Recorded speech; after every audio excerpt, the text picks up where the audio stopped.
បាទសុស្ដីថ្ងៃនេះចេញមកខាងក្រោយបែកយ៉ាតមកមើលតំណាំតំណោតបន្តិចបុខានចេញមកប្រហែលថ្ងៃទៅជាតំណឹកតំណាំចង់ដឹងវាលូតលាស់បាន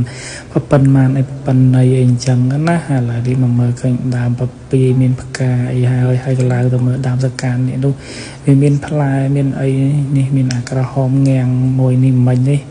ល្មមបេះបានហ្នឹងហើយឥឡូវនេះកំពុងសរេសរងថាដឹងជាបេះវាតាមណៃតាមណៃដាក់ចដាដាក់កៅអីឥឡូវនេះមើលវានេះដាក់តាមនេះកៅអីដាក់ចដាខ្ពស់ពេកអញ្ចឹងដាក់កៅអីបានហ្នឹងហើយបើចេះបលូតដៃវែងដូចនាងណាត់ស្រួលល្មងបាច់បាក់ច្រើនហ្នឹងហើយឥឡូវនេះលូកដៃទៅនេះហ្នឹង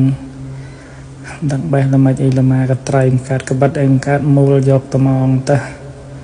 ហ្នឹងមូលមកហ្នឹងនេះពូជពោស្វាយហ្នឹងហើយផ្លែវាថាធំហើយធំ